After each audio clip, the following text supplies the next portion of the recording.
ارون صاحب، supreme court of Pakistan کا ہم ہمیشہ کہتے رہے ہیں کہ جو بھی فیصلہ آئے سر آنکھوں پر، مگر کچھ تبصرہ، کیا آپ کو تعجب ہوا اس فیصلے کے اوپر؟ مجھے کیا تعجب ہوتا، 4 مہینے پہلے تو آپ کو بتا دیا تھا، وہ وائرل ہے، امریکہ نے فیصلہ کر لیا ہے۔ میں یہ نہیں کہہ رہا سپریم کورٹ کا فیصلہ غلط ہے، سپریم کورٹ کا فیصلہ بالکل صحیح ہے۔ سپریم کورٹ ان چیزوں پہ فیصلہ کرتی ہے جو شواہد اسے فراہم کیے جائیں، اور دل سے منوً اسے تسلیم کرنا چاہیے۔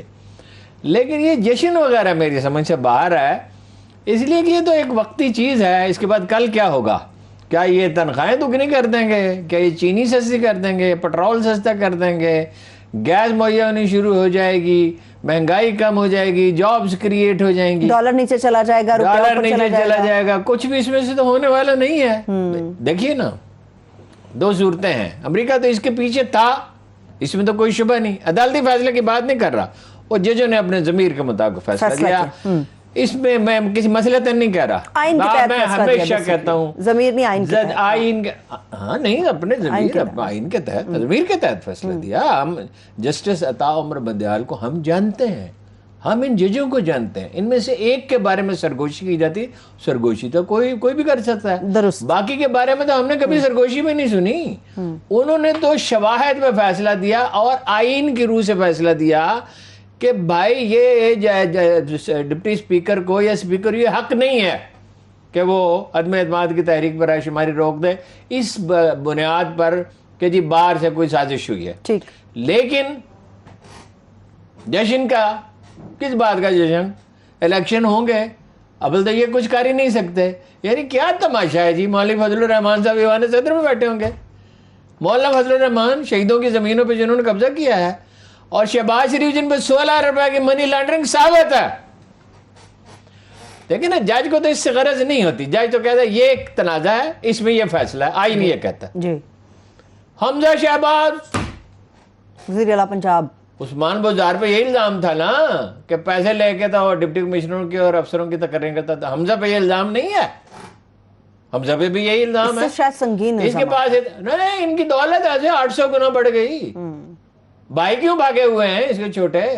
اور نواز شریف صاحب وہاں بیٹھے ہوئے ہیں۔ جشن وشن کچھ نہیں ہوگا، یہ کچھ کر نہیں سکتے، اس لیے جس طرح پٹواری شام کو رشوت لیے بغیر گھر نہیں جا سکتا، کانسٹیبل نہیں جا سکتا، یہ جو ہے نا جی غیر قانونی اقدامات کے بغیر رہ نہیں سکتے۔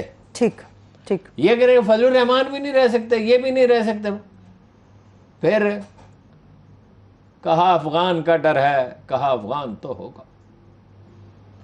آج اگر عمران خان لاہور میں جلسے کا اعلان کرے، ایک اور پھر کراچی، پھر پشاور، پھر فیصل آباد، پھر گجرانوالہ، پھر ملتان، جس ترتیب سے بھی چاہے، ورکرز کنونشن بلائے، پارٹی کی تنظیم نہیں کی تھی، اس کی قیمت ادا کریں۔ خیر ہم دیکھیں گے کہ اس کی اپنی غلطیاں کیا تھیں۔ ٹھیک ہے، غلطیاں تو بہت اس نے کی تھی۔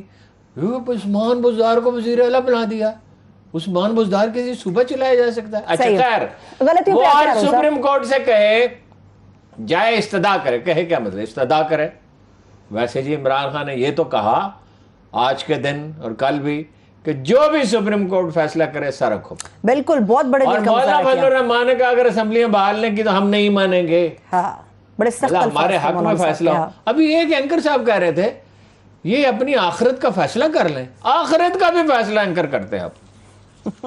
ٹھیک ہے جی، یعنی فیصلہ تو یہی متوقع تھا، یہ تو اس میں کوئی تعجب تو نہیں ہے، ٹھیک ہے نا؟ کیونکہ جو غیر ملکی جو رسوخ ہے اور وہ ہے، وہ تو ثابت کرنا پڑے گا، تو استدعا کرنی چاہیے کہ اس کیس کا بھی جلدی فیصلہ کریں، جلدی، افراتفری میں نہیں، ہفتے میں، 2 ہفتے میں، 4 ہفتے میں، 6 ایویڈنس تو ہے ان کے پاس۔ صحیح ہے، اور اگر ریاستی ادارے ایویڈنس فراہم کر دیں، ہاں پبلک اس کو کرے، سامنے لائے تاکہ ان کی پوزیشن مضبوط ہو۔ یہ ٹھیک ہے نا جی۔ باقی اب کیا ہوگا؟ میں ایک یہ الیکشن ہو سکتا تھا، یہ مجھے تعجب ایک بات پہ ہے، الیکشن کا اعلان ہو سکتا تھا، وہ الیکشن کمیشن والوں نے کہا ہو ہی نہیں سکتا۔ میں بھی اس انتظار میں تھی کہ شاید الیکشن کے حوالے سے بھی کوئی حکم آئے گا یا کوئی ججمنٹ سامنے آئے گی، یا الیکشن کمیشن کا کوئی موقف بہتر سامنے آئے گا۔ الیکشنز کب ہوں گے؟ یہ تو سب ہو گیا، وہ کب ہوں گے؟ کمیشن تو جی جو صاف نظر آتا ہے کہ وہ منصوبے کا حصہ بن گئے ہیں۔ وہ کہتے ہیں جی حلقہ بندیاں آپ کو کوئی خاردار تاریں لگانی ہیں، کوئی دیواریں کھڑی کرنی ہے، کاغذ پہ کرنا ہے، کہتے ہیں جی وہ نوٹیفیکیشن تاخیر سے